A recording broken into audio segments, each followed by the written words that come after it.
As a young citizen of India, armed with technology, knowledge, and love for my nation, with a vision of transforming India into a developed nation, I am joining Shobhit University. What about you? Very good morning to all the participants from India and abroad. Shobhit Institute of Engineering and Technology, Meerut, deemed to be university, and its Centers of Excellence, Center for Informatics Development Solutions and Applications, Center for Industry 4.0 Technology Studies and Application, in association with African Asian Rural Development Organization, ARDO, New Delhi, which represents 33 member countries, both Africa and Asia, organized this weekly international webinar series on open source digital technologies towards self-reliant India, Atmanirbhar Bharat. Today is the 92nd edition of the webinar series, 17th September 2022. It's a very important day, 17th September. Today is the birthday of Honorable Shri Narendra Modi, Prime Minister of India. We offer our best wishes and happy birthday greetings to him. On behalf of the Honorable Chancellor, His Excellency the Secretary General, ARDO, Honorable Vice Chancellor, the faculty members of the university, and on my behalf and as Professor Emeritus and Chairman of the Centers of Excellence, Center for Agricultural Informatics and E-Governance Research Studies, Center for Agribusiness and Disaster Management Studies, Center for Informatics Development Solutions and Application, and Center for Industry 4.0 Technology Studies and Application, and Center for Health Informatics and Computing. Let me welcome our guest speaker of today's webinar, Major Namrata Dhasmana. And for a very important topic, e-governance in digital India, challenges and potentials. I wish to inform the participants and the speaker that the university regularly conducts two webinar series. That is National Webinar Series on Doubling Farmers' Income by 2022, Atmanirbhar Bharat in Agriculture, and every Thursday, and International Webinar Series on Open Source Digital Technology towards Self-Reliant India, Atmanirbhar Bharat, and every Saturday. Under this International Webinar Series, these two Centers of Excellence, Center for Informatics Development Solution and Application and Center for Industry 4.0 Technology Studies and Application, have organized 91 lectures on very important topic, named Open Technologies to Provision Simple and Economical IT Infrastructure, a roadmap for students using free and open source software and reaching goals of Atmanirbhar Bharat. Open source software and industrial IoTs for SMEs, free and open source software adoption and business models, open data platform for smart digital government, technology imperatives, make in India for self-reliance, data governance for self-reliant India, edge artificial intelligence, digital India transforming governance and society, India's email service, citizen@indiamail.com in 22 constitutionally recognized languages, ecosystem architecture for digital transformation, education system, cyber critical infrastructure, seizing opportunities in open innovation and value creation network in the digital world for self-reliant economy, ensuring food safety and compliance through technology, digital India, urgent need for semiconductor manufacturing in India, technology investment in agriculture value chain,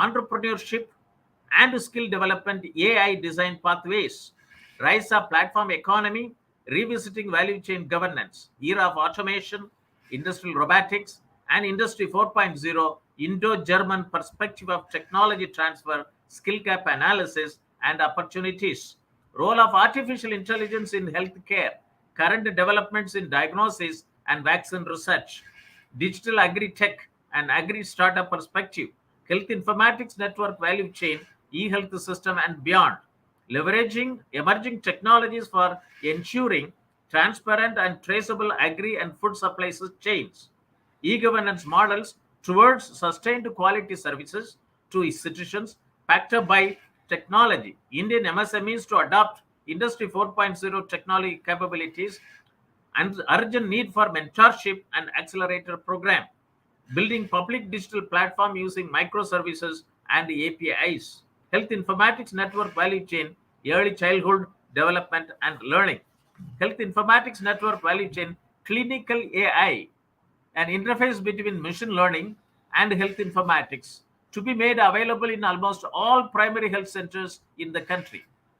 Health informatics network value chain, importance of social medicine and community health in the times of health emergency. Gravity filter, a simple low-cost solutions to the drinking water treatment in rural India. Open source GovTech startups empowering growth with automation.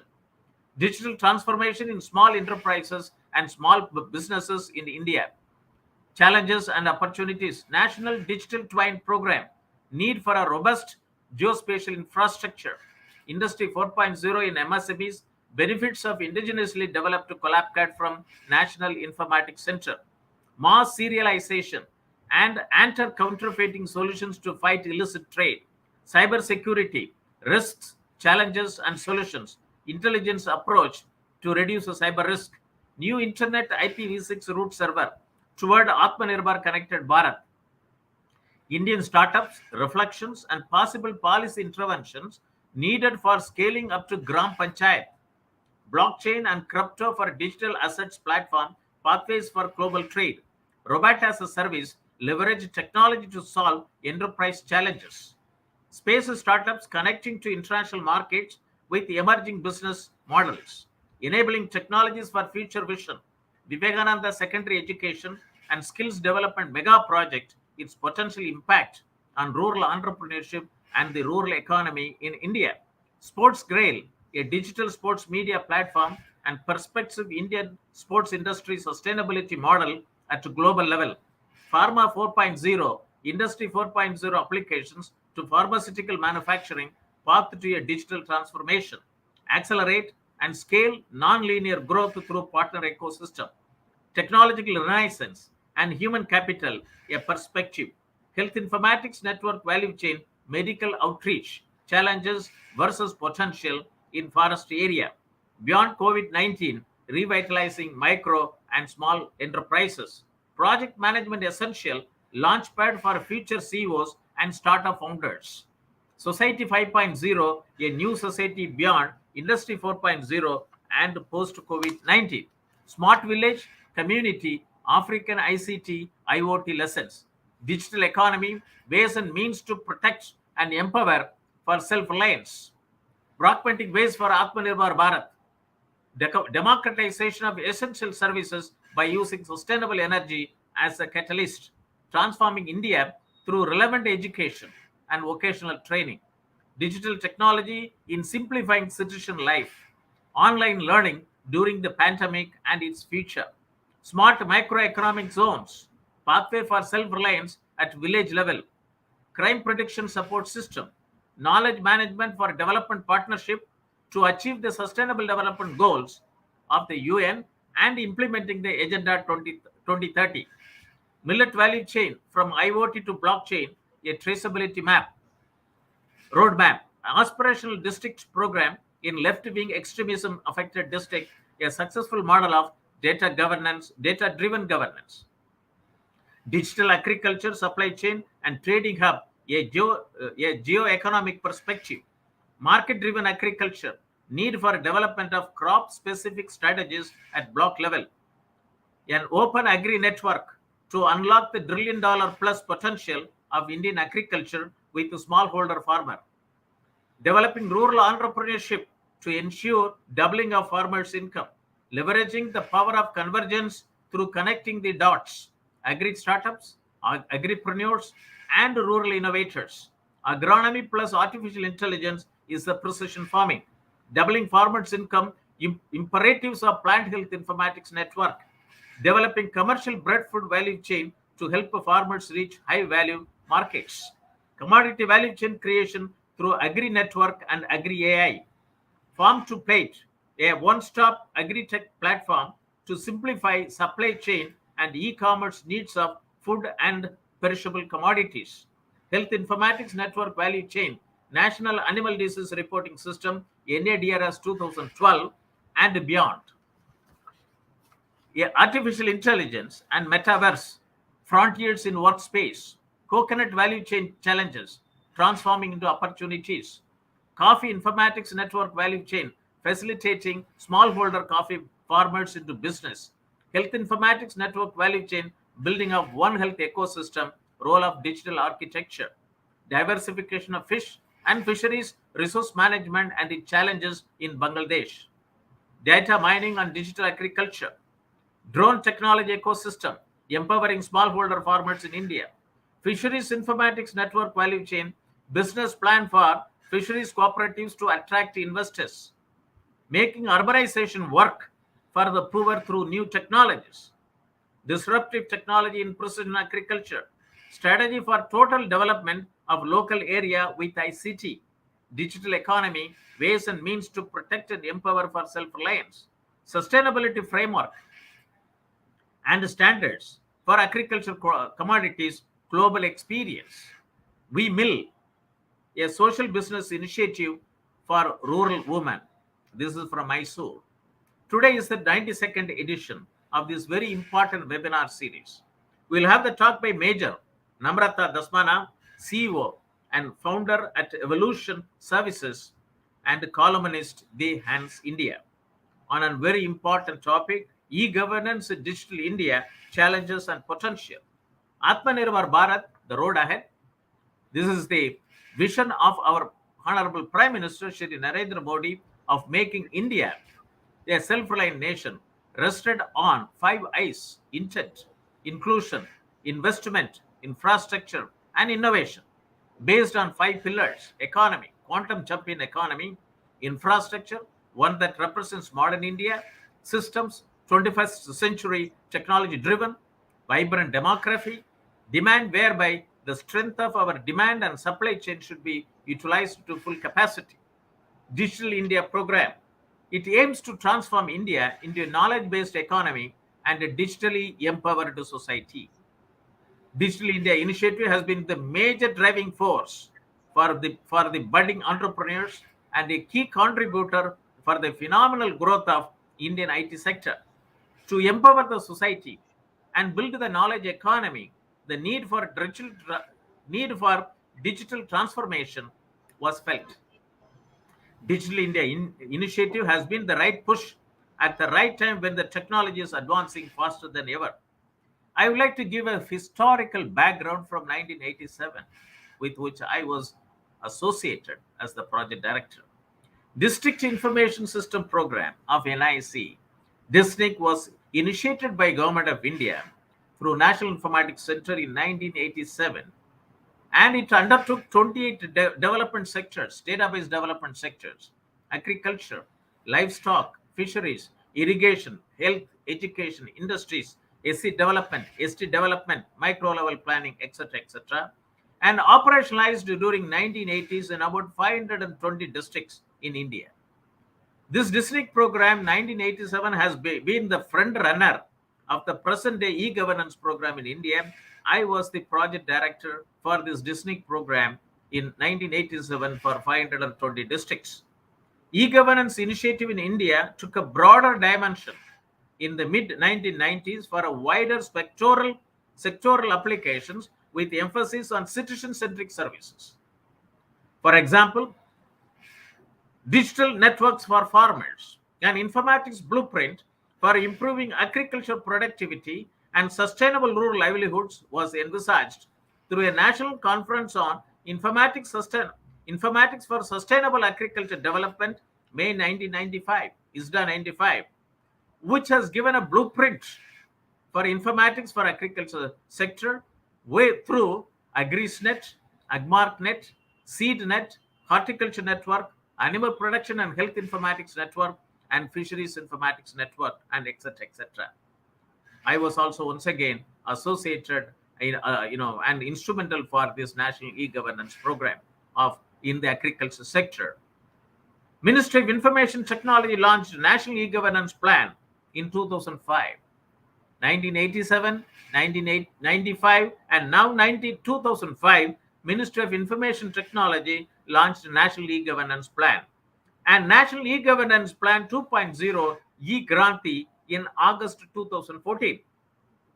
Digital India aims to provide the much needed thrust to 9 pillars of growth area. 9 pillars of growth area: broadband highways, universal access to mobile connectivity, public internet access program. E-governance, it defines as follows. E-governance means reforming government through technology. Reforming government through technology. E-Kranti, electronic delivery of services, information for all, electronics manufacturing, IT for jobs and early harvest programs. So here, e-governance, reforming government through technology, and e-Kranti, electronic delivery of services.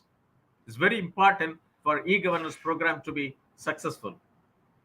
Each of this area is a complex program in itself and cuts across multiple ministries and departments, both in central and state and union territories and national, capital territory of Delhi. On 20th February 2019, Ministry of Electronics and Information Technology published a report titled India's $1 trillion Digital Economy Opportunity. In collaboration with the McKinsey and Company, this report identified 30 digital themes, if scaled up nationally, can accelerate India's progress in 9 key areas. Digital world, it is a rise of platform economy. It's emerging. And 10 emerging technologies are making impact: artificial intelligence, 5G, IoT, serverless computing, biometrics, augmented reality, virtual reality, blockchain, robotics, natural language processing, and quantum computing. In India, we have 3 frameworks. Society 5.0 has to be achieved. Industry 4.0 has to be achieved.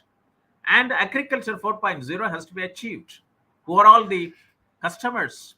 Agriculture 4.0, 14.5 crore operational holders. And out of which 85% of the operational holders are small and marginal holders having less than 2 hectares of land. Industry 4.0, there are 63 million small and marginal, medium enterprises, micro, small and medium enterprises. And Society 5.0, it is very important. And Government of India has got now Amrit Kaal led up to 100, 25 years perspective plan from 2022 to 2047.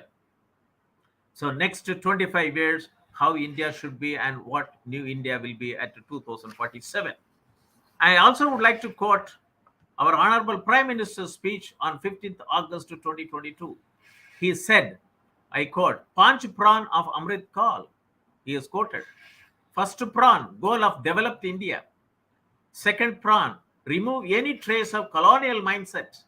Third Pran, take pride in our roots. Fourth Pran, unity. And fifth Pran, sense of duty among the citizens. Sustainable Development Goals of United Nations and the Agenda 2030, 17 goals and 167 targets to be achieved. E-governance India and e-governance in digital India, challenges and potential. Today's topic. I wish to inform the participants that in this international webinar series on open source digital technology towards self-reliant India, we organize the following webinar relevant to today's topic. It will strengthen open data platform for smart digital government. Technology imperatives, make in India for self-reliance. Every government official and the students from all the higher educational institutions who teach computer science have to understand data governance for data relevant. Data generated have to be governed properly. Digital India transforming governance and society. Ecosystem architecture for digital transformation. Education system, it has become a cyber critical infrastructure. We have seen that COVID-19 has forced every education system to have an online education. Seizing opportunities in open innovation and value creation network in the digital world for self-reliant economy. This is given by Dr. Jabamale Vinanchi Arachi, former principal advisor to the Director General UNIDO. Rise of Platform Economy, Revisiting Value Chain Governance by Professor Charu Malhotra from the Indian Institute of Public Administration. E-governance models towards sustained quality services to citizens, backed by technology, building public digital platform using microservices and APIs. Digital transformation in small enterprises and small businesses of India, challenges and opportunities. National Digital Twin Program, need for a robust geospatial infrastructure for smart cities to be successful. Digital technology in simplifying citizen life. Role of e-governance and Digital India in empowering Indian citizens. Two pillars, e-governance and e-Kranti, of Digital India 2015 are finding its own difficulties in many departments, even after 8 years of its launch. And then, not only in government, we also would like to see public sector and cooperative sector. E-governance and Digital India empowering Indian citizens through technology. It is a report of Deloitte and ASSOCHAM published in September 2015. With an unprecedented mandate and a clear vision, the current government is pushing ahead the Digital India initiative, which has the potential to transform the lives of citizens across the length and breadth of the country. Digital India differs from previous efforts as it provides a combined vision and a comprehensive execution plan, bringing together various departments as well as the existing and new programs that are monitored and influenced centrally by the government. Technology is a key to the vision of Digital India. E-governance, reforming government through technology. Government process re-engineering using IT is a must in every government department. Every private sector and every cooperative sector have to undertake government process re-engineering. And guiding principle for reforming government through technology are form simplification and field reduction, online application and tracking, online repositories, integration of services and platform, process improvement. All databases and information should be in electronic form, not in manual. Challenges are lack of infrastructure in villages. We have got 6.25 lakhs villages in the country. Digital illiteracy, administrative roadblock. Even post offices do not even accept credit cards for payment even now. You can make online payment. If you would like to go and make the payment in post offices, which comes under Department of Postal Services, and they don't accept credit card. Why effective e-governance at the local level is a challenge for Indian states. India is 100th rank after 193 countries in UN e-government development index 2020. 100th out of 193 and 83rd rank out of 85 countries in digital quality of life index 2020. In 2021 digital quality of life index, India has ranked 59 among 110 countries. India ranks 32 on e-government and 47th on internet affordability, according to the Global Index on Digital Quality of Life in 110 countries. India ranks a dismal 131 in the latest Ookla speed test for the mobile network. Successful completion of BharatNet in particular, whose aim is to provide stable internet connectivity to all Gram Panchayat in India, is a must and at the earliest. Development of e-governance index by the Indian states will go a long way in assessing the impact of India's digital initiative down to the district level in each state. Today you have up to the state level, but it has to go down to the district level. India has got about something like 753 plus districts. And National E-Governance Delivery Assessment, is another platform. And this is also it's a framework, National E-Governance E-Service Delivery Assessment, which is a framework launched in August 2018, which has been conceptualized by the Department of Administrative Reforms, with an overall objective to measure the depth and effectiveness of existing e-governance service delivery mechanism. The framework based on online service index of UNDESA, United Nations Department of Economic Services, and UNDESA e-government survey has been customized for the Indian federal structure and the e-governance landscape of the state and UTs. NEN, National Electronic Services Development Architecture, is the first of its kind initiative in India. What kind of further administrative reforms, transparency, and accountability are required to make e-governance a success in rural India? With this background, let us now turn to the address of our guest speaker, Major Namrata Dhasmana, CEO and founder at EvoluTioon Services and Columnist, the Hans India, on the topic e-governance in digital India, challenges and potential.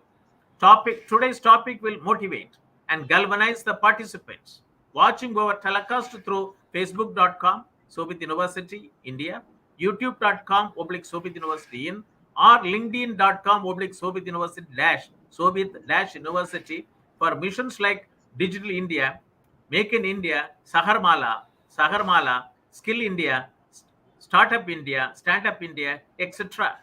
Let us unlock the opportunities in India at the earliest. Let me introduce the guest speaker, Mr. Manish.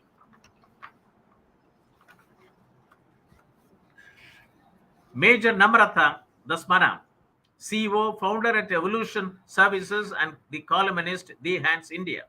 Her vision is creating shift for India from developing to developed by joining all the dots from economy to culture. Major Namrata Dhasmana is a well-known brand of business by mind and coach by heart, and an expert in business strategy and people leadership with the extensive industry experience of about 20 years. Major Namrata is an alumnus of Indian Institute of Management, Lucknow, and did her senior leadership program of Advanced Program Strategy for Leadership, a thought leader, global certified leadership coach, Gallup professional, which is rare in India, and an MBA from NMIMS. In her unparalleled career, having worked very closely with the team of Centers of Excellence in Vedanta, Wells Fargo US Investment Bank, and Genpact, she has gained deep insights into the industry and contributed to various journals and research. As a regular columnist in Hans India, she has authored many analyses based on the Indian and global economy. Internationally, she has even represented India at BRICS Research Conference in Durban on entrepreneurship and governance. Major Namrata is a founder of EvoluTioon Strategies and does hand-holding to young budding entrepreneurs and startups. She has authored People's Matters on corporate issues. Globally, she has been recognized as one of the 40 Organizational Culture Champions 2022 by Global Organization Leaders. Major Namrata has received the Indian Achievers Award 2020-21, Most Inspiring Indians 2022, and featured in Corporate Citizen by May edition 2021. Major Namrata is a proud ex-Indian Army officer who gave her youth and prime years of life to serve the nation. We salute you, madam. She was selected for the Women India skydiving team, has done skydives from 14,000 feet. She has also led a team of soldiers for the 70 kilometers river rafting expedition. In her span in the army, Namrata has led many strategic level appointments, including officer commanding Republic Day Parade Camp. With this introduction, I would like to invite Major Namrata Dhasmana to the international webinar series on open source digital technology for self-reliant India, Atmanirbhar Bharat, to talk on the topic e-governance in digital India, challenges and potential. Over to you. Thank you. Dhanyavadam. Thank you, sir. Namaskaram to everyone. Good morning to everyone. Thank you so much for this wonderful introduction. And Thank you. Professor, you have already set the tone, the importance of entrepreneurship and the importance of digitization, how things are really growing up. So I'll definitely take it ahead from where Professor has taken a pause. I'll quickly share my screen to make things a little more viable to all our audience.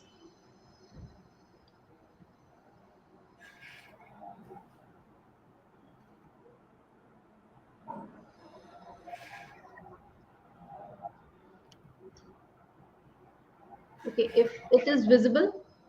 Yeah, yes. Okay, thank you.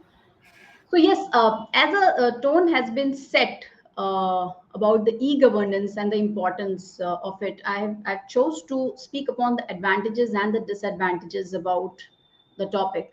Already my introduction has been given, and yes, I do consider myself as business by mind and coach by heart, because the way pandemic has given us changes and rapidly the industry is changing, we really need to be very, very fast in understanding how, why, and where industry is moving. And we really have to understand the people sentiments, because ultimately we have to drive each and everything from people. So that's where I was kind of labeled by many of my colleagues and many of my people, that business by mind and coach by heart. uh, of course, a well-known thought leader in industry. People do take my consulting and everything about the future and all those kind of changes in industry, be it from manufacturing or mining or IT or any other thing. So my thought leadership comes into play.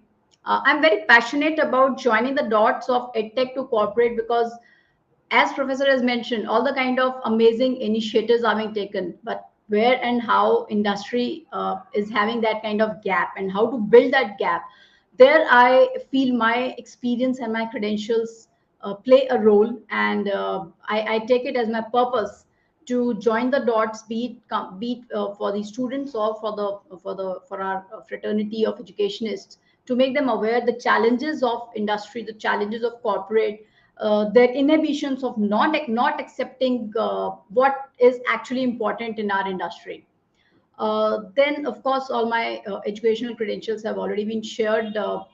Recently, as my work on socio-economic analyst was awarded by Mumbai Pillars of Mumbai as one of the best socio-economic analysts, and I play a role in writing a regular columnist with Hans India, where I try to bring some facts of Indian economy, because all the kind of researches what we see after pandemic are more or less based on the West, whereas the sentiments of people, the sentiments of industry, the sentiments of market, sensex in emerging countries, Asian countries, is very, very different.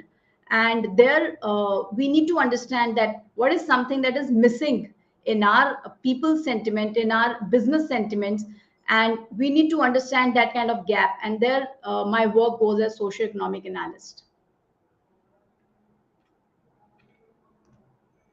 Okay, so this is how I have framed my talk as on today's topic, and quickly going on to next. So yes, being privileged today, being our Prime Minister's birthday. This is the best quote that I could found to share with them, with all my audience. That I dream of digital India where e-commerce drives entrepreneurship. We really cannot uh, defy the importance of e-commerce in every aspect of our life, and the vision of our prime minister becomes our responsibility to drive it and to make things possible with the digital India. And that's where we'll go as in like entrepreneurship. What entrepreneurship is about: job creation and wealth distribution is a focus area of India.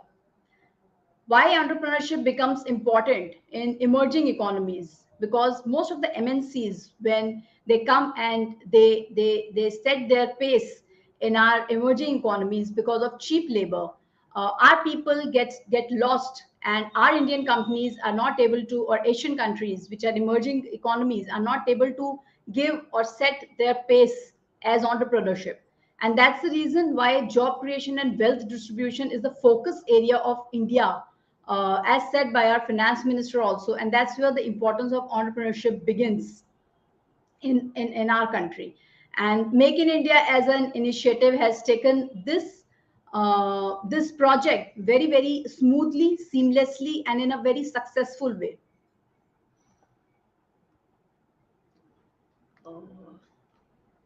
Some error.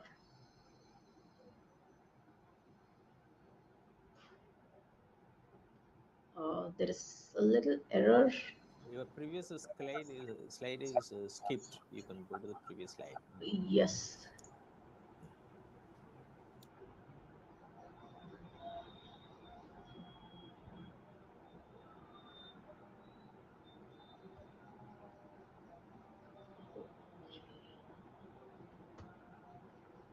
Just a second. If someone can just give me a little.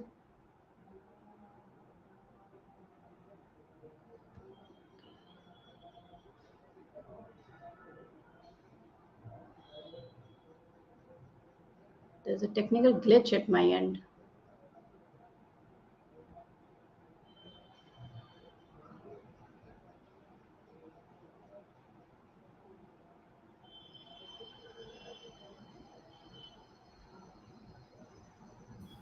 Mr. Manish, can you just help? It's not moving. Okay.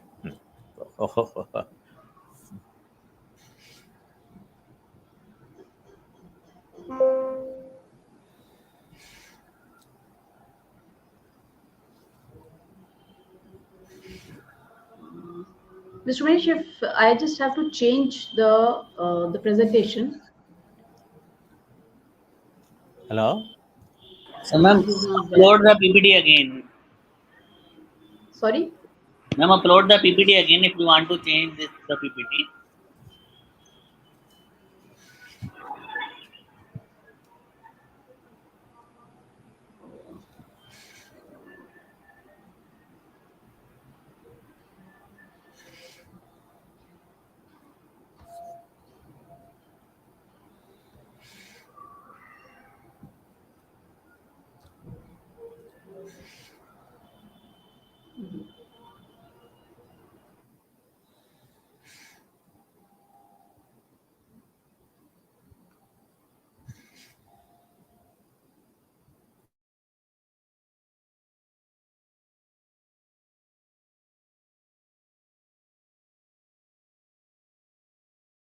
I'm sorry, it is taking some time, this technical glitch.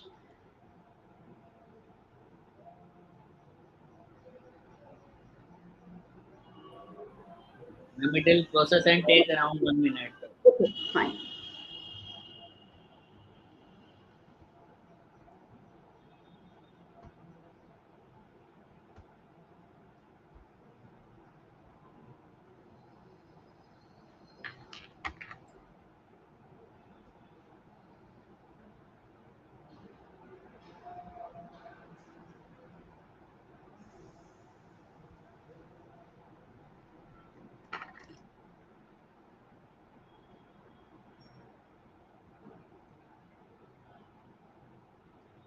Manish, it is not allowing me.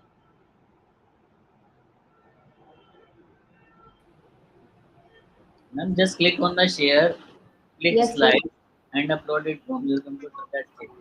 it is.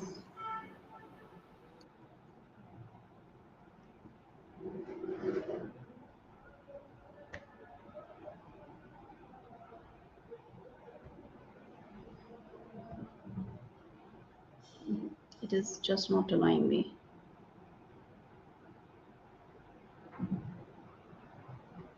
It is not allowing me to share more than 2 slides. The first slide is not As a showing guest, here. as, Already it's connected. So, oh,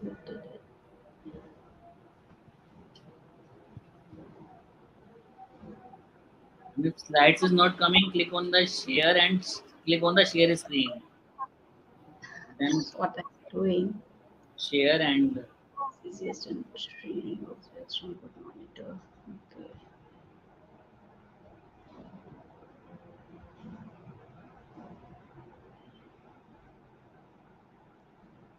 No, it is not showing the.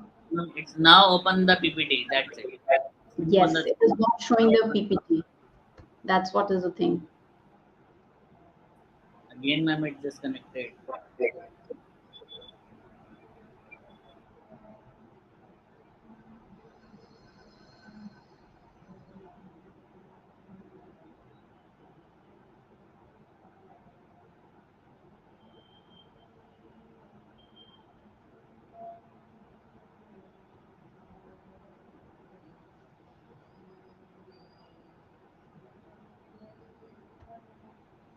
I'm surprised. Why is this a technical glitch? And that too when we are talking about digital India.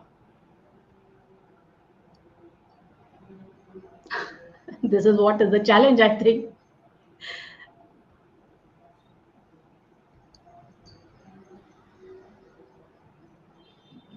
Moni sir, you are on mute. Kindly unmute yourself. Please, madam, you please forward your PPTs to Mr. Manish, and he will upload from his system. And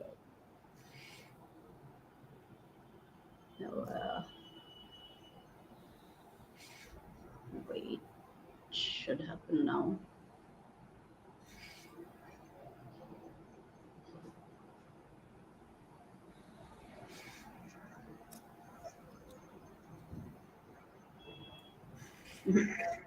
I have to do that only. I wish I would have done it earlier, although I've never come across with this kind of issue.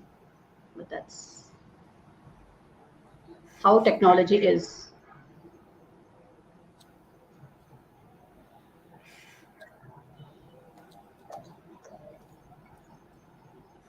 are you forwarding to me? Yeah, I'm forwarding it to the same mail ID, Prof.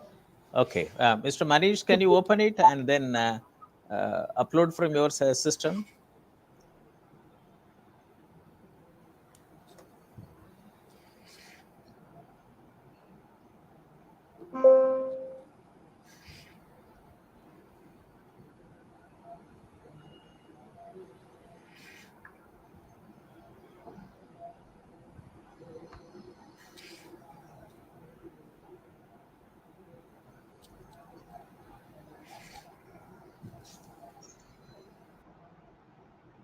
Okay, I forwarded to both of you. If you can please help me out in this.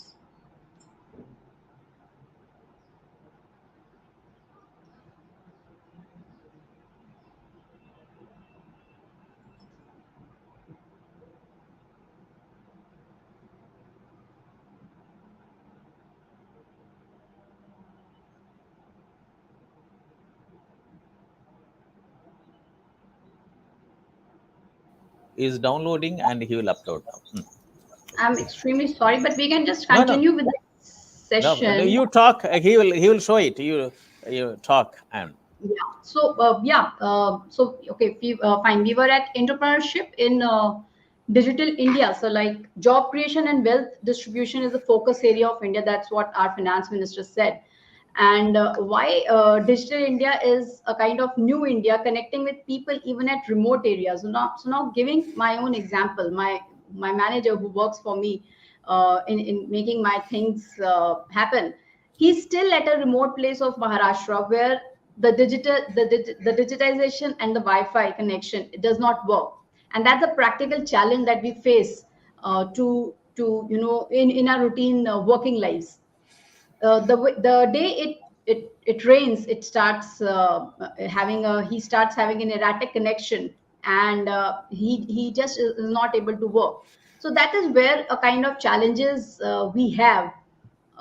Yet India, as in we have 63% of fintech, of which 28% are our investment technology, 27% we have in our payments, 16% in lending, and 9% in banking infrastructure. While over 20% are in other fields. That's the way we are emerging in our digitization in our respective industries. Now, having the kind of entrepreneurship in Digital India, we have facilitated globally the startups which are emerging in India. And that's where the Digital India program has brought the communities together. The startup can now access reliable data and trusted information about setting up and running their business just with the use of their fingertips. We have collaborated globally so well with this digitization after 2019 especially, that our startups have also have started emerging and started booming globally. And where we have seen that imports have reduced, we have started even the government has started giving a boost in exports, and that's where the technology plays a very important role. Then building up of an organized market and healthy startup ecosystem.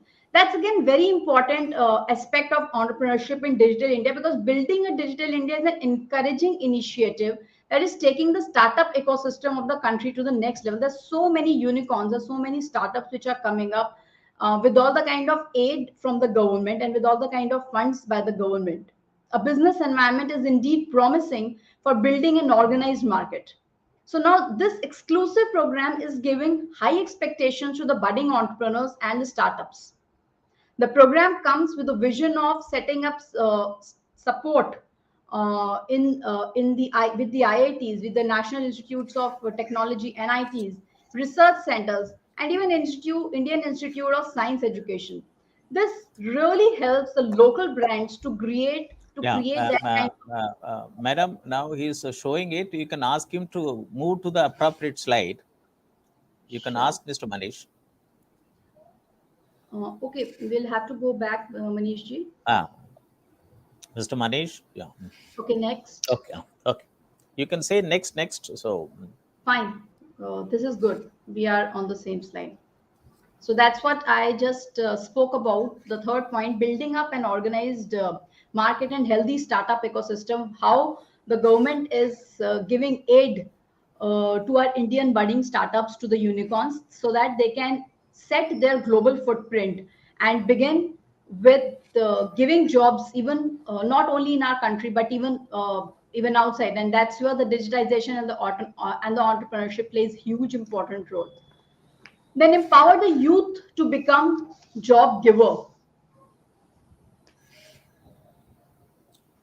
So then this initiative launched by the government is enabling the Indian youth to become job creators and just not job seekers. So coming from industry, the way industry is setting up pace and has given a lot of layoffs, and along with layoff, the great wave of resignation that really gave a jolt to all the leadership, to all the kind of research universities and the research and the consulting companies to understand where and how this gap can be fulfilled, because still there is so much of shortage of people, of talent in the industries, yet people are not ready to work in those particular profiles or jobs and organizations. And there is the gap, because ultimately it's people who are driving everything.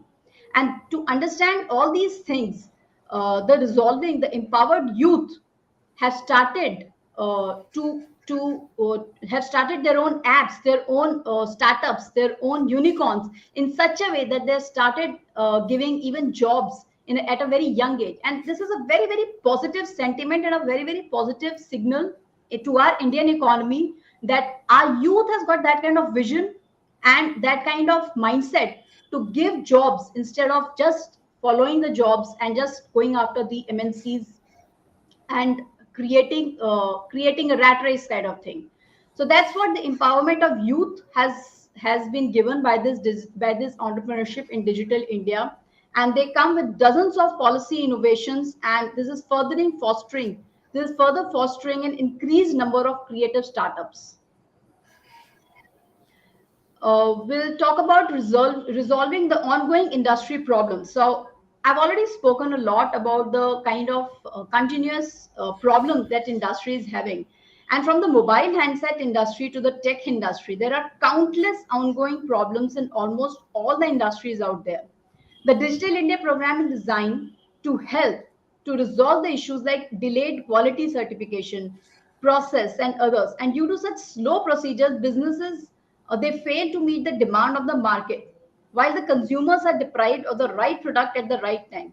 It is ultimately expected that things will become simpler, easier, efficient, and user friendly in future with the digitization of economy, because we have to be aligned with what is the expectation of the customer, or what is the expectation of the stakeholders. Manishi, next please.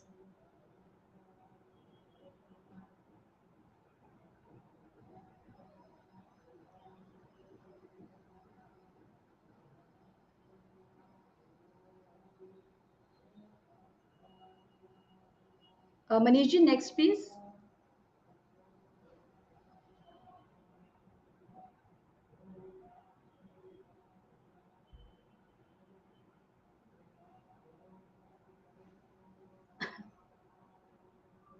Okay, to keep the momentum going, I have tried to dwell more on why governance is important, and while speaking with BRICS, and making them realize their own potential of all the emerging economies of BRICS.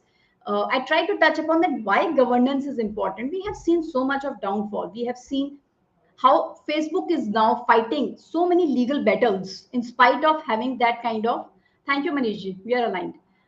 In spite of having that kind of strong hand in IT industry, still Facebook is having so many legal battles, and we do not want our Indian economies or our Indian entrepreneurship to have that kind of challenges when they reach at that particular sustainable level. So to lead and to be sustainable and to keep going in the industry, the governance is very, very important. The ethics, the rules and regulations, the legalities, everything is very, very important. So touching upon to the importance of why governance, as the slide in the slide also I have mentioned about the Harvard Law Forum. They write about the UK corporate governance code exists because the companies do not exist in isolation. Been in Vedanta, been in a lot of organizations, and the kind of legal battles in manufacturing and mining industry we have, and we have to face is only and only because we cannot expect, or we cannot have that kind of understanding that even when we are having so much of revenues in our turnovers, we have to be aligned with the people, with the stakeholders who are aligned with. And that's where the governance plays into the governance, the role of governance comes into existence. We have to understand the organization, the industry, the company, the startup is just not running alone. They are affecting so many lives apart from their people. They're affecting the lives of, they're contributing to the GDP. They're affecting lives of environment, climate, and so many other factors. So that's the reason why this quote of Harvard Law Forum, I find it very, very apt to share with you all. The companies have to interact with multiple external stakeholders, and they have to be aligned with them for sustainable growth and existing. We have seen case of Satyam, we have seen case of Facebook. To be sustainable in industry, to be sustainable in market, to be sustainable globally, we have to keep everyone aligned with us, and we have to keep everyone going along with the framework which has been given by the government. And that's the reason the importance of governance comes into play. Now, why corporate governance is generally ignored? They do have their challenges. So because bad things happen when corporate governance is ignored. We all know the example of even Sports Direct. It's a UK company in which the board just ignored all the corporate governance safeguards that good governance, that good business should take into account, and whose board attempted to avoid all the responsibility as the company plunged into a big failure. So there are numerous examples where when we begin with our kind of case studies and research, we understand that the underlying factor was not having some or the other aspect of governance. And this is why the UK Code of Corporate Governance provides that the board is responsible for policies and practices which reinforces a healthy culture, and that the board should engage with the workforce through one or a combination of a director appointment from the workforce, a formal workforce advisory panel, and a designated non-executive director or board of people. And that is the reason why, as I have repeatedly said that the importance of governance is emerging when so much of entrepreneurship is coming up. We can move to the next slide, Manishi. I can't see this. Okay, fine. So, talking about governance as a new dimension of corporate governance, e-governance. Uh, Governance, as said by Professor Moniji also, uh, it's an exercise of power for steering social systems, as well as a process by which the organizations are directed, controlled, and held to account to their society. So here again, I always give a wonderful example of one of the NGO, Akshay Patra. This is one NGO in India who, after following all the code of conduct laid by the government, even is funded 60 and 40%, 60% by the government and 40% by corporate, was able to sustain even during pandemic. And not only that, they took the name of the country ahead by providing help and aid to the people and to the refugees while having the war at Poland, while having the war of Ukraine and Russia. So that is where the governance is a new dimension for corporate. The e-governance is a new dimension of corporate governance. How these people collaborated with, they just had one kitchen in London, and through that London kitchen, they had that kind of supply chain managed till Poland, and they were able to give that kind of aid to the society. So that's where is the importance of governance. And one more rule of governance that we really held, we are accountable to the society as well. It is a set of systems and process concerned with ensuring the overall direction and effectiveness, supervision, and accountability of the organization.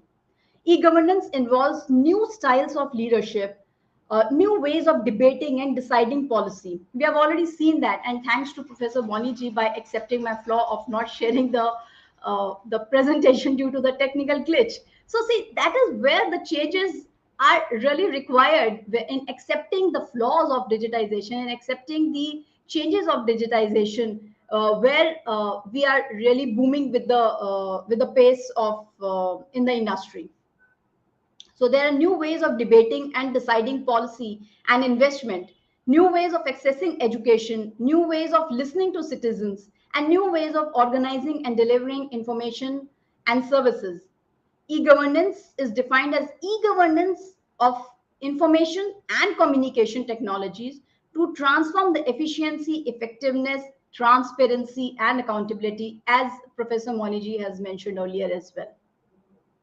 In other words, e-governance is the implementation and delivery of government services through information communication technology to provide transparent, effective, efficient, responsive, and accountable governance to society.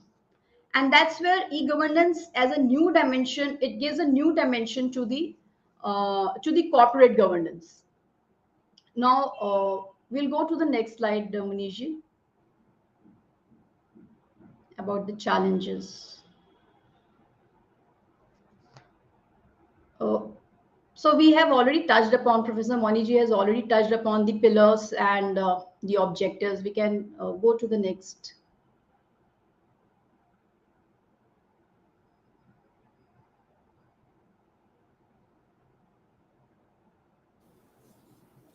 Okay, so these are the challenges of e-governance, which we have seen, witnessed, and they sometimes become very, very novice and day-to-day practical problems. So like the major problem is of low IT illiteracy. And people I have seen have got so much of apprehensions, and even having sometimes even at a click of a mouse that what will happen, or they have those kind of apprehensions in using the apps which have been made by the government. But so much of there was so much of negativity in the sentiments when all these kind of new digitization started with our government, and they were not they were not giving so much of positive sentiment just because of the IT literacy. Now, as we have discussed that whatever we have to do, whatever entrepreneurship or whatever startup that we have to take, we really have to take all segments of people ahead. And India is a very vivid and a diverse country with diversification, with diversity of age groups of the people, with diversity of education, with diversity of people sentiments. So this low IT literacy with so many people become a real challenge in accepting digitization even when government is boosting.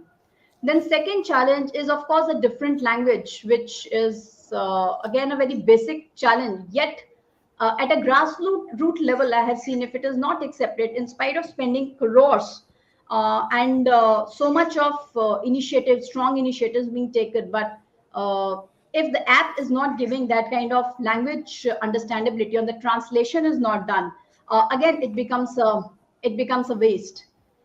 Then recognition of applications, again giving, if the understanding and if the literacy is not there, they are not able to recognize the applications, and they still remain rigid to change or to shift from one place or one app to another app. Lack of integrated services. IT is one thing. I've been in Genpact to roll out one payroll package. I had to interact with so many stakeholders to integrate it for the employees of more than 10,000 people. Used to be a task in itself. So that kind of integration, and and for that integration, the seamlessness of technology is again one of the biggest challenge that I have myself witnessed in best of the MNCs also. Then, of course, lack of awareness in people is again one thing which we know is very general. Now, operational reluctance is something very interesting, which I would like to share. The psychology of our government servants is quite different from that of the private sector. And coming from a traditional government servants, they have derived their sustenance from the fact that they are important repositories of government data. And thus, any effort to implement document management and workflow technologies or bring out that change in the system is met with that kind of resistance from the government servants. So this is again one of the major challenge that we have seen when it comes to implementing these kind of digitization in government organizations. Then we do have economical challenge. So let's talk about the cost. Now, in developing countries and emerging countries like India, cost is one of the most important obstacle in the path of implementation of e-governance, where major part of population is living below poverty line. Even the politicians, they do not have interest in implementing e-governance sometimes, and a huge amount of money is involved in implementation, operational and evolutionary maintenance tasks. So that's the reason why investment on the cost, it becomes a waste, and these costs should be low enough so that to guarantee that that kind of implementation is done and it's a success as a pilot, as a project. Then applications must be transferable from one platform to another platform. This is again a very important challenge, and it really eats a lots of money and cost when the platform or the interface changes. We know how our IT is booming so fast, and when that change has not happened, it's very easy to come up with a new technology. However, it becomes very expensive. So therefore, these applications can be used at any platform, irrespective of the hardware or the software, and from one platform to another platform. Then, of course, the maintenance of electronic devices is again one of the biggest challenge. We really have to keep the maintenance cost also into consideration. Low per capita income is again one of the challenge, because sometimes technology does become very expensive and not affordable to many people who wishes to use, and of course limited financial resources. Then I've also thought about the kind of technical challenges where interoperability is the ability of systems and organizations of different qualities to work together was found lacking. The e-governance of applications, they must have this kind of characteristic so that newly developed and existing applications can be implemented together. And that kind of operations once happen, it really eases out to even change the interface also, the versions also, and keep upgrading the technology or the app where where we wish to continue.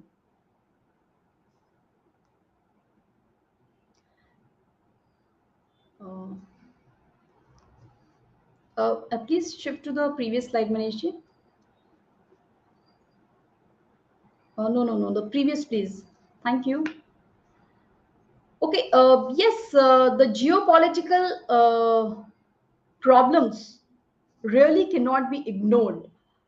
Why? Because the kind of scenario that we are having now, and we have the challenge of two countries being on the crisis front for 6 to 7 months, some countries getting bankrupt, and we are already having so much of things burning up in terms of war or in terms of crisis, in terms of conflicts. The geopolitical problems do give that kind of perspective to understand that if war breaks out, then it might be a cyber warfare. We have already, Professor Moniji has also mentioned about drone, and how this kind of technology can be integrated, or it can be saved once we have that kind of cyber attack. So that's the reason why geopolitical problems does play, geopolitical interference, geopolitical perspectives are very, very important, because war has also taken a different shape altogether. And if there is something happens, there's going to be a direct attack on the databases of people of any of the country. We can change, Manish.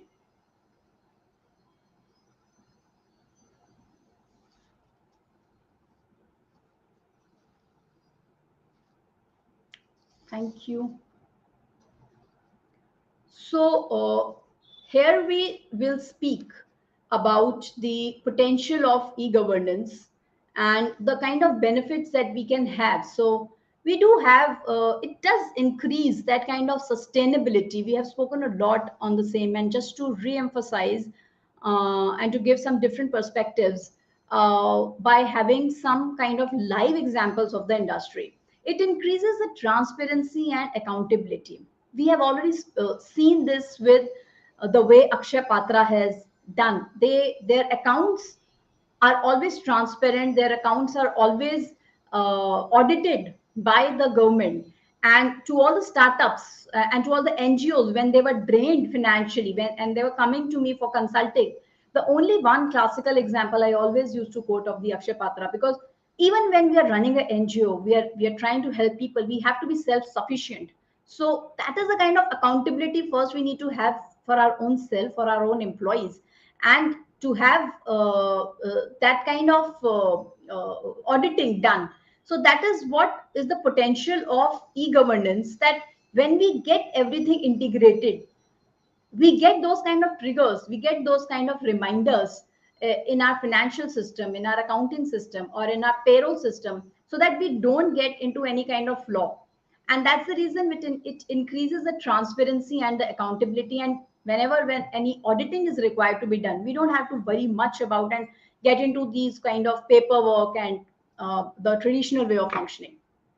Then of course it does expand the reach of governance. That goes without saying. It has that kind of expansion once we have technology placed in our governance. It improves the public administration. Once we have digitization in our governance, the public administration, it reduces the corruption, it reduces the black money laundering, it reduces all these kind of malpractices, which we as an emerging country, which we as an emerging economy cannot afford to have. And that kind of equal distribution of money which is required, so that the entire segment of the segment of people who are below the poverty line can also be raised to make country as a developed country can be done. And that's where it improves the public and administration also, once we have everything placed at one click of a button. So it gives us that kind of transparency, and it improves the public administration. Then, of course, it enables the environment for promoting economic development. It improves service delivery in the form of better access to information and quality services to the citizen. It goes without saying, once we have e-governance in place, the quality of product, the quality of customer centricity, it improves significantly. Manishi, we can move to next. Okay, so although we have covered this, but there's certain wonderful initiatives which are taken by our government, which makes us proud as well, and under this digital India. And there's certain which I have quoted to share with our audience, and that's my government. It aims to establish a link between the government and the citizens towards meeting the goal of good governance. Recently, I was reading in one of the newspaper also where the finance minister has said that the prime minister has broken all the barriers of governance by reaching out to people and understanding what they really want, what actually good governance is. So this app is again a wonderful initiative being taken by the government, and it encourages citizens as well as people abroad to participate in various activities, that is to do, discuss, poll, talk, and just make things transparent and just make themselves heard. Because I always say that it cannot be, everything cannot be done by the government, or everything cannot be done at a leadership level. It's we also who need to keep pushing our voices, so that we see those kind of changes and we make this kind of initiatives which have already been done by the government successful. It is our responsibility as well. And this the DigiLocker, it serves as a platform to enable citizens to securely store and share their documents with service providers who can directly access them electronically. Then this ORF, the e-hospital online registration framework, is a wonderful initiative where which has been there to facilitate the patients to take online OPD appointments with government hospitals. This framework also covers patient care, laboratory services, and medical record management. Then National Scholarship Portal, NSP, provides a centralized platform for application and disbursement of scholarship to students under any scholarship scheme. Darpan is again one of a brilliant initiative, which is an online tool that can be used to monitor and analyze the implementation of critical and high priority projects of the state. It facilitates presentation of real-time data on key performance indicators of selected schemes projects to the senior functionalities, to the senior functionaries of the state government as well as state administration. Pragati, as we heard earlier also, it's a proactive governance and timely implementation. It has been aimed at starting a culture of proactive governance and timely implementation. It is also a robust system for bringing e-transparency and e-accountability with real-time presence and exchange among the key stakeholders, and it was launched in 2015. Then Common Services Center, as in it is being implemented to develop and provide support to the use of information technology in rural areas of the country. The CSEs are information and communication technology. They enable kiosks with broadband connectivity to provide various government, private, and social services at the doorstep of citizen.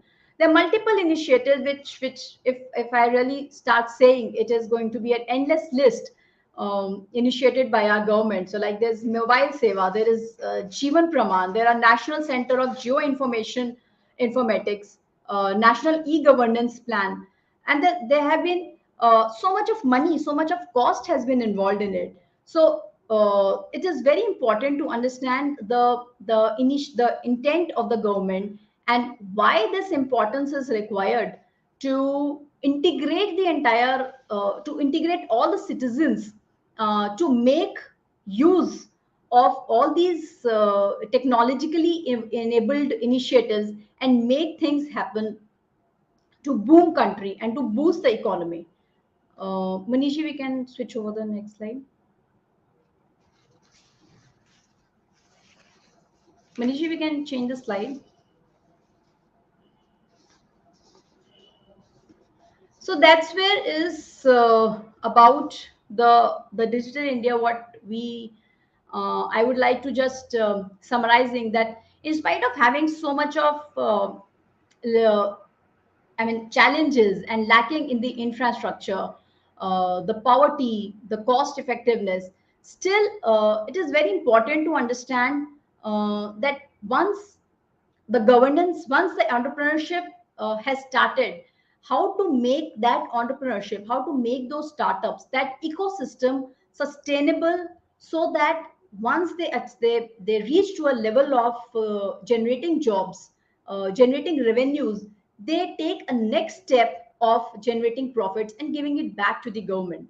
So that is where the governance, the e-governance, is very very important for developing India to take it to a next step of digital India, as aligned by the vision of by our Prime Minister, vision of our Prime Minister. Maniji, next. So here I take a pause and my huge apologies to the audience for all the kind of break because of technical glitch that happened. And I'll take a pause with my thoughts and keep the forum open for any questions if there are. Previous slide. Okay. Thank you. Thank you, Manishi. Thank you very much. And it is a very important talk. And, it is, even though there is a glitch, it has been a glitch, but the topic is e-governance in digital India, challenges and potential. So, as you brought it out very nicely, that there are a lot of intent, lot of programs are going on, and for all the state governments, the district administrations, and from the central level. Even though we initiated our journey from 1987 onwards and vigorously during after 2000, and major efforts are going on, and either top down mostly, but the time has come that it's a bottom up process. Yeah. The thing is Yeah. that networks are getting established through the Digital India program, the 9 pillars. Yeah. Now you have Atmanirbhar Bharat, another 5 pillars. And now you have got Amrit Call up to 100, the strategic plan. It means digitalization of India is more important to make digital India successful. Every aspect which the government receives has to be digitized. It's a digital economy. And Yeah. it has to be captured. It has to be whether it is a spatial or non-spatial. And it has to be stored. It has to be retrieved in the way in which we want it, in the languages which the people can understand, and it has to be analyzed to see the the perspective. See, it's not merely creating the database. It has to be retrieved, it has to be analyzed, and it has to be seen, and it has to be utilized for decision support. Yeah. As a person who is be able to connect the lot of dots. I'm at the age of 70 now, and I'm able to connect the lot of dots from 1987 onwards, and Yeah. then in 1995, and then now with the digital e-governance program, then it is e-governance and e-granti, and then digital India, and then Atmanirbhar Bharat is not only government, you go outside. That's why it is Make in India. Through Yes. digital India will be it is a it is a denominator for all the programs. True. And Make in India, and then and then Skill India, then Startup India, because all the problems, the problems have to be looked at by in different people.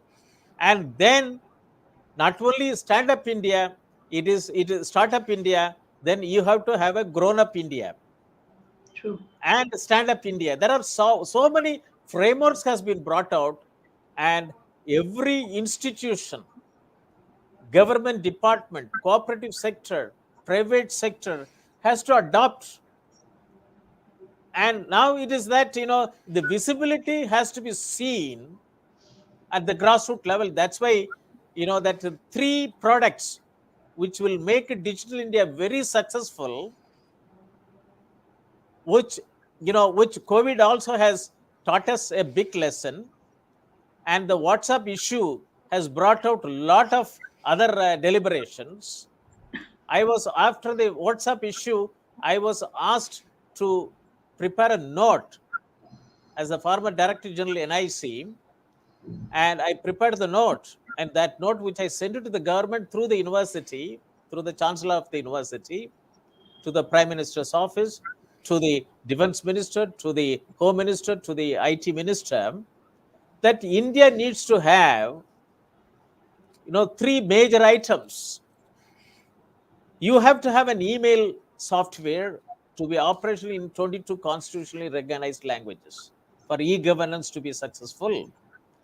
75% of the traffic in Gmail goes from India. Yeah. And all the documents are available in Gmail. And it is if Digital India has to be successful in India, the digitalization has to be successful, and you have to have an email software to work for 1.3 billion people who have got smartphones, connectivity, and so on and so forth, who would like to transact. And it has to be seamlessly integrated with public sector, private sector, cooperative sector, and government sector. People should be in a position to interact through email. And that is very important.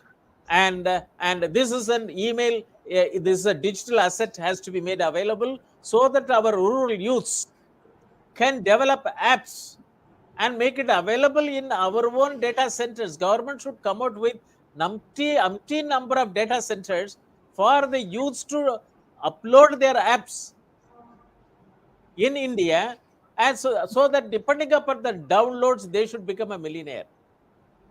Second is that we would like to have a messenger in 22 constitutionally developed languages, and also video streaming software. So it is a SMS, it's a messenger, and a video streaming software, and an email in Indian. If India's developed, made in India, is available for our 1.3 billion people, I think Digital India is a dominant force in India. It will make India as a digitalized India, digital economy, digital platform economy. It's very important.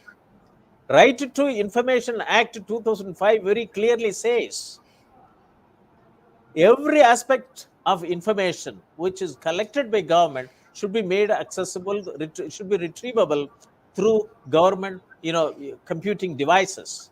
It is to be digitalized. So our e-governance program, you said it very clearly with the challenges that, that systems has to be interoperable. Websites has become a, Facebook for government, and it has to be, it also has a disclaimer, but it also has to have a claimer. Yeah. Not only disclaimer, it has to have a claimer, because it is a Facebook, LinkedIn. You may not have that as apps, but they have really become a Facebook. They have become a Twitter. They have become a LinkedIn. And this is very important for that, the government, every portal, whether it is a cooperative sector, private sector, or public sector, or government sector, has to have that. The website has to be signed by the head of the department. Yeah. He or she has to say that we stand by what is published in this website portal. People can stand by that. As a Deputy Director General E-Governance Standards in 2005, even my talk has been put it in the newspaper. Deputy Director General E-Governance Standards says that government websites should be signed by the head of the department. That will give, now only we have only a disclaimer column. So And that's it's not that's where the accountability does play a very important role. Important role. So Yeah. this 2005 as a as a Deputy Director General e-governance standards, I brought it out. I put it, and then it came in the newspaper. And Yeah. that is 2005. Now it is 2022, and So there's a in lot fact, of things that our in I gave an ecosystem: society 5.0, industry 4.0, and agriculture 4.0, and digital India. That there you can't have a version. Digital yeah, India is a one version. Digital India, it has to be strengthened, and you yeah, can't grade it digital 1. India 1.0, 2.0, 3.5.0. So indeed. it has to be enabled. And today, madam, I felt very happy. That's why that your e-governance in India, because people have got a lot of definition problems. Digital India means e-governance. E-governance means digitalization and so on and so forth. We have to understand very thoroughly. Today, your talk is come out very clearly that you gave an example how Akshay Patra worked even in the difficult situation, how it is transparent, how it is accountable, how it is reached to the last mile.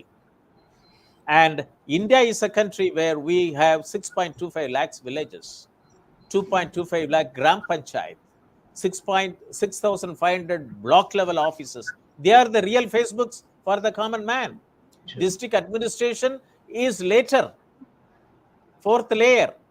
Then the fifth layer is the state government, and then the central government comes. That if the Bharat Net is operational, it is going to every house of the country, then that digital India will bring in the benefit, and it will meet the challenges, and it will become a potential of the common man. And that's why that this is, we put it as challenges and potential. And you also put it that how much jobs creation can take place. It's very important. And many of the countries, they don't produce, but they do services through zeros and ones, digital economy, dots, which India can do that. So, and technology can make a lot of things. We have an agriculture waste has been that valued to the tune of $19 billion every year, and it has to be converted as a wealth. So the thing is that India, with its traditional, Yes. knowledge, philosophy, Yeah. spirituality, Yeah. and it's one strong in mathematics, physics, and so on and so forth, we can emerge as a strong nation by 2047 as a new India, which our honorable Prime Minister has envisaged. And with the 5 pledges which he has given, it's very important for every one of us has to take inspiration. And higher educational institution has to have a leading role to make every student is digitally enabled, and Yes. every teaching faculty has to be digitally enabled. It's a challenges, but it is a potentials are enormous. And I would like to hear from you that how experts like you working in different areas, and also that the centers of excellence of the Soviet Institute of Engineering Technology can work together to make e-governance in digital India, and to facilitate it's a open innovation and value creation network in the digitalized economy for self-reliant India. It's very important. Over Yeah. to you, and then I will close the webinar. Thank you. Wonderfully summarized, Professor Moni.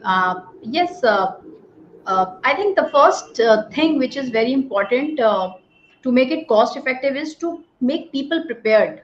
The kind of digitization and the kind of intent that we are making, because if people are not prepared to face this kind of change, then all the efforts that we have always done. I mean, I've seen in best of the MNCs also, that if employees were not prepared to even have one kind of click, to take their feedbacks. The efforts that we used to make, they always used to get wasted. So when we are planning to do it at a macro level, at a strategic level, so much of funds and everything will be utilized. It is very important to first keep an aspect of have that kind of change management being communicated to the people in a proper way, so that they understand what is happening, what change is happening, and how can we take it, how is it benefiting them, because ultimately it all ends up to the value, that what value are we getting to whichever whomsoever stakeholder that we are interacting with. Secondly, to keep a track with the technology, because like yesterday also I was speaking in the emerging trends of SEOs, search engine optimization. This is so unpredictable. This is so the algorithms and everything is so unpredictable that we really need to have those kind of experts to understand that where and how we the algorithms that we are creating, the coding that is being done uh, needs to be aligned with the product that we are delivering. Now this product can be anything, any initiative or anything that we are planning to that we wish to take it ahead for our users. So these are the two major things which I feel are very important, to be aligned with the technology, because it's emerging very very fast. Like what how SEO was functioning in 2021, it has changed significantly in 2022. So that's where very close understanding of the rapidly changing technology, rapidly changing human sentiments, because ultimately everything is evolved around human sentiments. The SEO engine, because all these technology is being developed by people only, and people's sentiments, when they are changing, even the market is changing as per the people's sentiments. So that's where to have a very close reading of what we have to join dots with technology, with the industry, how Sensex is moving, how market is moving, what are the people sentiments, how technology can be mapped with all these things. And the fourth most important thing is that the way geopolitical crisis is building up, that really cannot be overruled. That is the one major thing, because war is definitely changing its shape. It's just not going to be a combat war. It is going to be an electronically enabled war as well. So that's what I have been.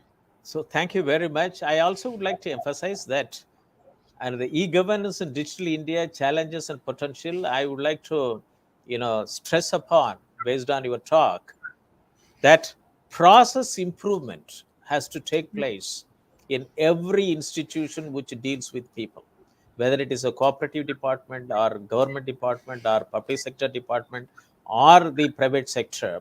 The process improvement is very important.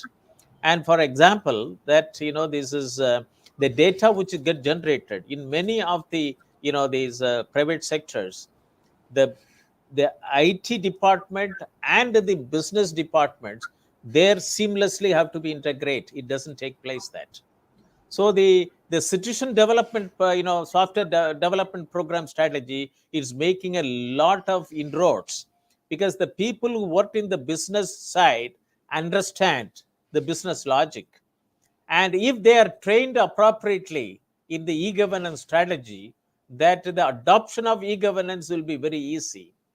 And that's the reason only that with the person who worked in e-governance for more than 3 decades in the university, after joining the Shobhit Institute of Engineering Technology, we established Center for Informatics Development Solutions and Application, and we launched an MTech level program on informatics and e-governance for all the people who like to get involved in e-governance programs.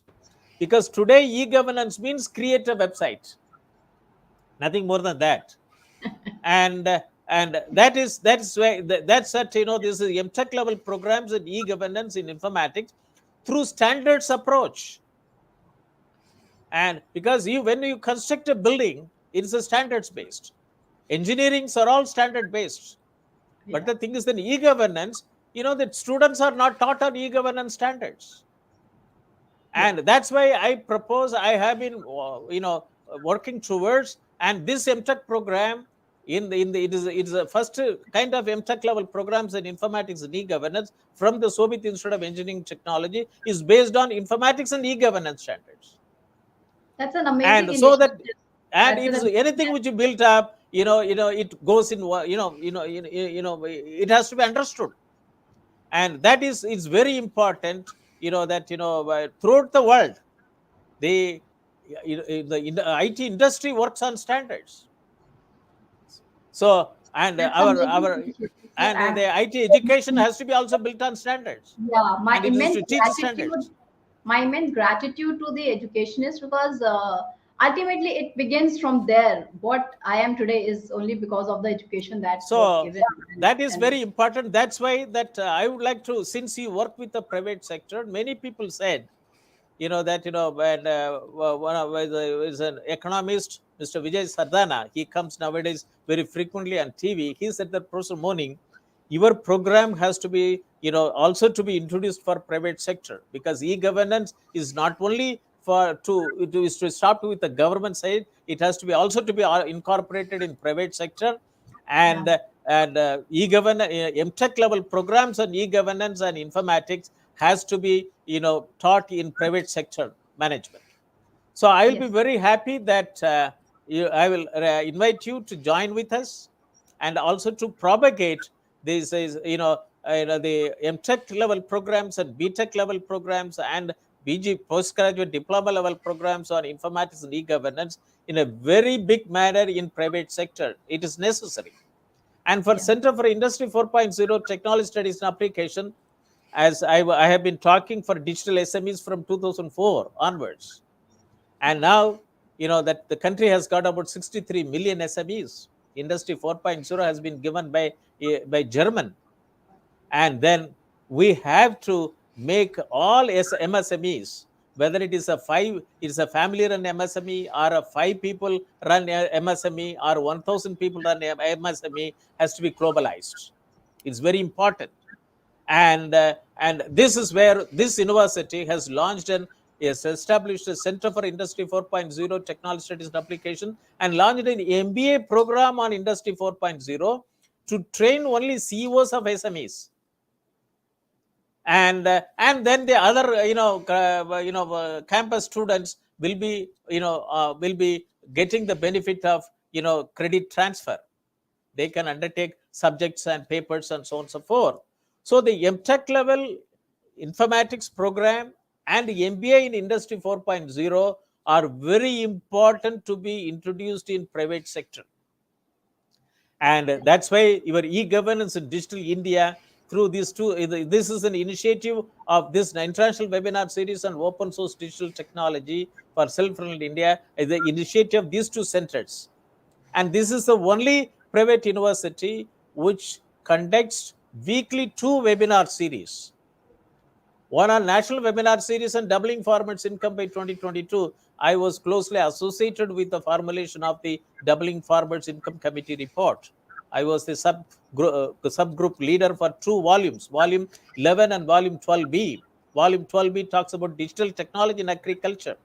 So that webinar series talks about digital technology in agriculture. And this talks about, that technology for self-reliant India. And if every universities undertakes this type of methodology adopted, I think India will be a digitalized India in no time. yeah, And everybody has to contribute. That's why as a premier institution, this private university, Shobhit Institute of Engineering Technology, it works with international organization like ARDO. And every week the Saturday program is being viewed by 33 member countries of ARDO. It goes to various countries. And I'm very happy that today this topic, e-governance in digital India challenges and potential, has been, it has got lot of strength. It has to be pursued, the way in which it has to be done, and for which that we have to bridge the development gaps which is taking place in human resources in the private sector. Right. And that is where that MTech in e-governance and informatics based on standards has to be introduced, and the people working in private sector, cooperative sector, and government sector had to be trained in this aspect, and the CEOs of SMEs have to be trained on industry 4.0. So with this, I would like to thank you for participating today in the international webinar series, and gave your thought process very effectively. And I'll be very happy that let us join together to promote informatics and e-governance through standards approach to make digital India successful, e-governance India successful, and meet the challenges with all the capabilities which we have, and let us reap the potentials which can bring it out. Thank you very much. With this, I would like to thank you very much, and I also would like to thank Honorable Chancellor of the Shobhit Institute of Engineering and Technology, His Excellency the Secretary General Ardo, Honorable Vice Chancellor, faculty members, and the participants of the today's webinar. Thank you very much. Let us see you. Let us meet next Saturday at the same time, 11:30 a.m. Thank you very much. Thank you. Thank you. Thanks to all. Thank you.